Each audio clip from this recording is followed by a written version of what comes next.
In the small village of Amuru, there lived a young man named Obina. He was strong, kind, and always helped his family on their farm. Everyone liked Obina because he was polite and respectful. But Obina had one big problem. He was afraid of the dark. In Amuru, people believed in spirits and strange things that happened at night. The elders would always warn the children, do not go out at night or you will meet the spirit. Obina took this seriously and always stayed indoors after sunset. One day, Obina's mother told him, it's time for you to marry. Obina smiled but felt nervous inside. He wasn't sure if he was ready for such a big responsibility. That night, Obina had a strange dream. In the dream, he was walking by the river when he saw a beautiful woman dressed in white. She smiled at him and said, marry me, Obina. Obina woke up in a cold sweat. He had never seen this woman before. Her voice was sweet, but there was something strange about her eyes. They were too pale. What does this dream mean? Obina wondered. A few days later, Obina went to the market to buy some food for his family. As he was picking some yams, he saw a woman standing by the river. She looked exactly like the woman from his dreams. She waved at him and smiled. Obina froze. His heart raced. Could it be the same woman? He quickly looked away. But when he glanced back, she was gone. He rushed home and told his mother about the woman at the river. Maybe it's a dream, my son, his mother said. Don't worry. But Obina couldn't stop thinking about her. That night, Obina had the same dream again. The woman in white stood by the river and said, marry me, Obina, or I will come for you. This time, her voice sounded different, darker, and more threatening. Obina woke up shaking. He didn't want to marry a spirit, but the dreams kept coming every night and they became more frightening. Obina decided to visit Elder Uche, the oldest man in the village. He knew everything about the village history and the spirit that lived there. After listening to Obina, Elder Uche looked worried. This is not just a dream, he said. You have been chosen by a spirit bride. She is from the world of the dead, and she wants you to marry her. If you refuse, terrible things will happen. Obina was scared. What should I do, Elder? You must find a way to break the spirit's hold on you, Elder Uche advised. But it won't be easy. Obina tried to ignore the dreams, but the spirit bride grew angry. One night, she appeared in his dream and said, you have refused me for the last time. Obina, now you will suffer. The next morning, strange things started happening. The crops on his family's farm began to wither, and the animals refused to eat. His younger sister, Nneka, fell sick with a fever. No one could cure. The villagers began to whisper that Obina's family was cursed. Obina knew it was the spirit bride's doing. Desperate, Obina went to the village priestess, Mama Ezine, for help. Mama Ezine was known for her wisdom and her connection to the spirit world. She listened carefully as Obina explained what had happened.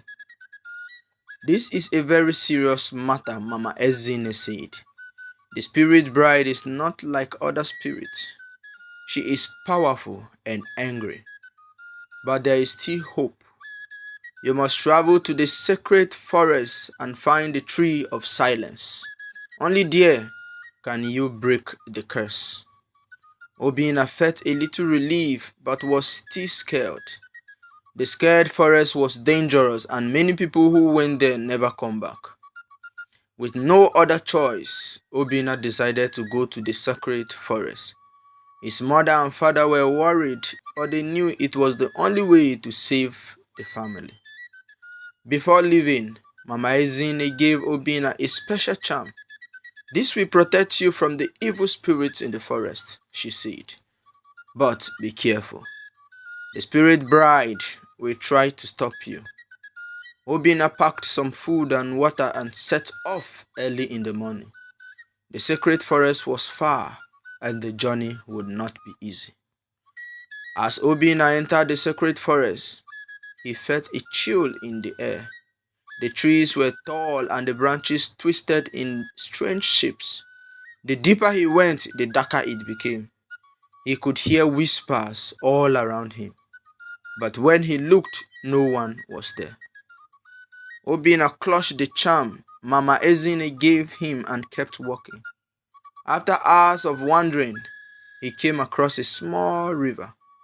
As he knelt to drink, he saw a familiar figure, the spirit's bride, standing on the other side, staring at him with pale eyes.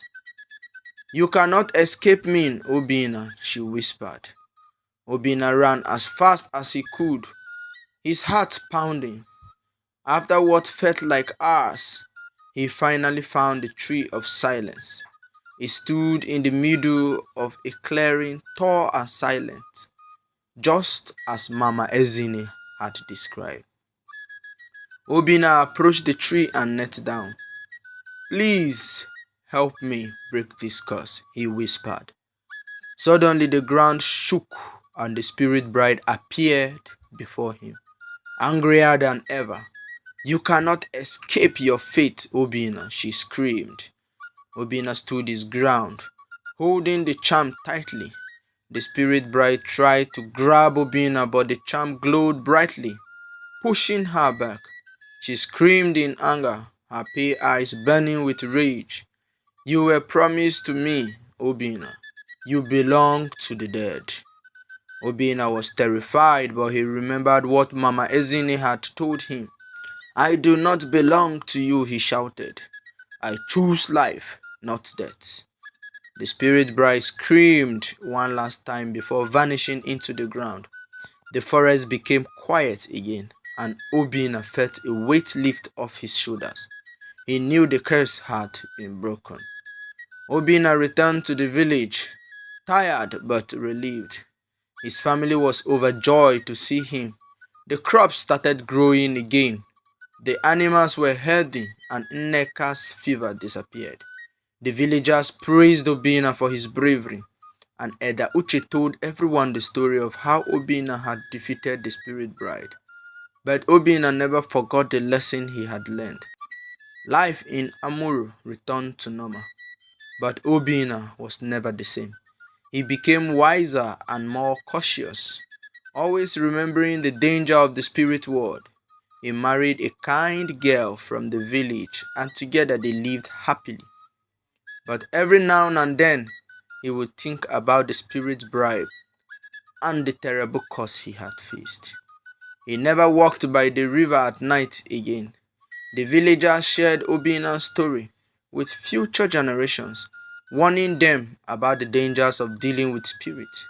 They learned that why the spirit world is powerful. It is always best to respect it and never make deals with the dead. Moral lessons. 1. Respect for the unknown. We must respect the spirit world and not invite trouble by engaging with it. 2. Courage in the face of fear. Obina's bravery shows that we can overcome even the greatest challenges when we face them with courage. 3. The importance of wisdom. Seeking help from elders and wise people can guide us through difficult situations. 4. Choose life over death. Life is precious, and we must cherish it by making wise decisions. If you enjoyed this story, Don't forget to like, share, and subscribe for more amazing African folk tales. Click the notification bell to get updates on new stories.